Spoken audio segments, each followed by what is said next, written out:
Hey everybody, it's Tom Woods, December 6th, 2011. I wanted to share this video with you even though it's aimed at one person. Steve Deace, an important Iowa radio host whose program is syndicated in a number of states and who has a large evangelical audience. Steve has been kind enough to feature me as a guest several times, most recently in an interview in which he allowed me to make the Christian case for Ron Paul, and as always he was the consummate gentleman during the interview, and I'm very grateful for that. Steve, this message is indeed for you. And again, thank you for featuring me as a guest in the past. And you'll recall that the one time I was on in 2010, your listeners voted that the best interview of the year. And I remind you of that not to toot my own horn, but just so you'll remember that you and I share a lot in common. We have a lot of the same concerns. And so that's why I hope that my appeal to you today will give you some serious food for thought. Steve, I've been hearing that you are perhaps moving in the direction of supporting Newt Gingrich for president. And Steve, that's not the sort of thing you can let a friend just do without comment. Friends don't let friends do things like that. So, Steve Deace, this is your intervention, with just me intervening. I want to just make a few quick points here. I think we know the negatives about Gingrich.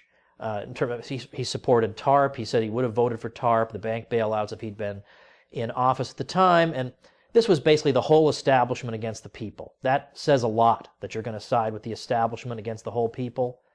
Well, that's pretty much been Gingrich's career. He's in favor of the individual mandate, which is the heart of Obamacare. He gave an interview around 2007 with Freddie Mac, which was paying him quite a sum of money, in which he said, we don't want to get rid of Freddie Mac, we've got to preserve Freddie Mac. We need these government-private partnerships, which of course blew up the following year. This is Newt, and I mean, it just goes on and on. You've seen the commercial he did with Pelosi. I mean, it just gets worse and worse. But in terms of his personal life, which is not anything I want to focus on, I think it's important for us to stop being satisfied with somebody who just gives a nice speech about families and be more impressed by somebody whose whole life is a nice speech about families. Ron Paul has 5 kids, 18 grandchildren, been married to the same woman for over 50 years. Actions speak louder than words here. Nobody expects there to be any type of marital scandal coming out of the Paul household. Here he is, the real thing, the Christian gentleman, the family man, standing here right before us. Now, in terms of his policies, well, education, obviously he's very much in line with what you and your listeners believe. He believes the parents are the primary educators. He believes in homeschooling and private schooling and getting the government out of that entirely, and tax credits for people who are struggling, who are doing those things and still having their taxes taken away for educations that they themselves wouldn't want in a million years. He wants to help rectify that. We think about other issues, the financial crisis that devastated many American families. Well, who was it who alone in the political class predicted that and understands what's going on? Well, again, Ron Paul. How about sound money, the idea that we should have a money that government can't just manipulate and debase and ruin our financial picture? Well, only Ron Paul is seriously talking about that, and that's a biblical issue. In terms of abortion, well, here's a guy who delivered 4,000 babies as an obstetrician. He's devoted to life, and he believes that the key issue with abortion, as with so much social policy, is that the federal courts are totally out of control and need to be reined in. That's the solution. Enough's enough with hearing somebody who gives a pretty speech about this subject. How many times are we going to be played by like a fiddle? Now, having said that, I know there are issues where you disagree with Ron Paul. But think about, just take one of those issues. Chances are it's an issue that if he changed his mind on it, he'd get a lot of votes. It would play very well in a Republican primary. And yet he sticks to his guns because he forms his opinions based on principles. And he's not going to back down from those. That's significant, that he will look into the camera and be willing to be booed on national television rather than back down. What other politician can say that? Agree with him or not, I'd say we could use a heck of a lot more of that type of courage in this country. What we need is less government. That's as true for evangelicals as it is for anybody else. You do not want to build up a strong central government that will someday be occupied by people who despise you. Much better to refer important matters to the normal functioning of a robust civil society. Fix up our churches, fix up our neighborhoods, get our moral house in order, solve our problems that way. But we don't want to give more power to Washington, D.C. and say, oh, please, you serial adulterers of Washington, D.C., help strengthen our families. I mean, come on. We can't really be that naive. Now, Rick Santorum is getting a lot of attention these days also, but when you look at his record, it's basically pretty lousy. If you look at the conservative index, he's got a pretty terrible voting record in the Senate. He's basically a policy wonk, and he wants to replace liberal government programs with conservative government programs, instead of giving us our money back and letting us run our own affairs without any type of bureaucrats being involved. So when we think about this whole package, what does it boil down to? Trust, right? I mean, which one of these people can I trust? Can I trust Gingrich, who's on both sides of everything, and who always comes down supporting the financial elites and the political establishment? Can I trust Rick Santorum, who endorsed the horrendous monster Arlen Specter for U.S. Senate?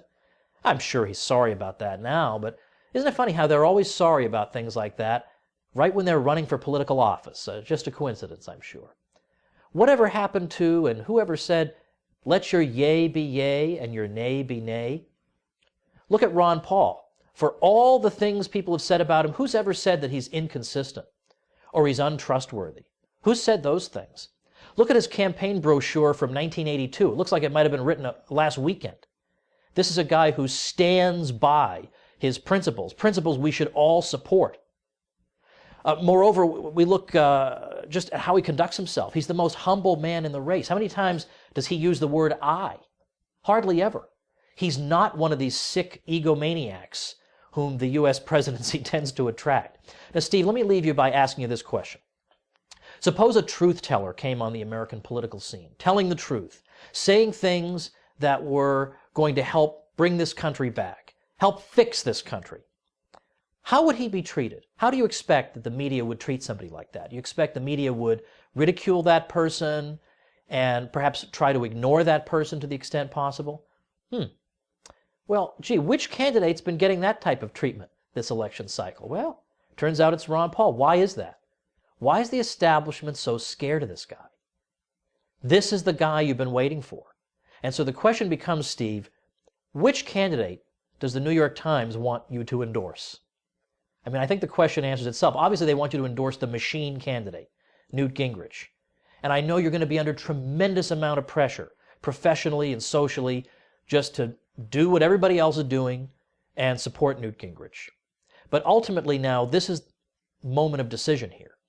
You have to declare your independence. You have to decide, am I part of the establishment such that I'm just going to be some lapdog who does what they say? Or am I going to say, you know what? I'm going to do something a little out of the ordinary this year.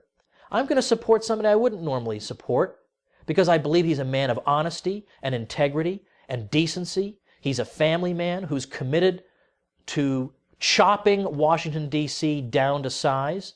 And sure, I don't agree with him on everything, but how often do I see somebody like this who's so trustworthy and courageous in this world?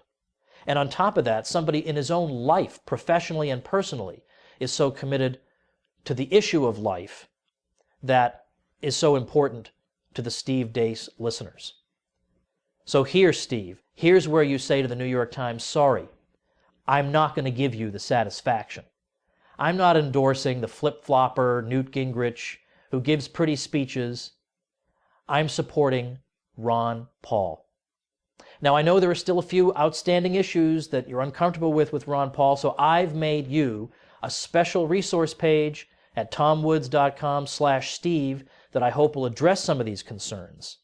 I genuinely want to see you on board, Steve. There are a lot of us who want you to come on board.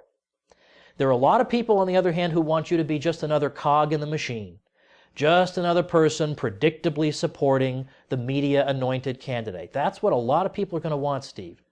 But I'm urging you, don't just be a cog in the machine. Take a baseball bat and bash that machine in hard by endorsing Ron Paul. Do the right thing, Steve. We're counting on you.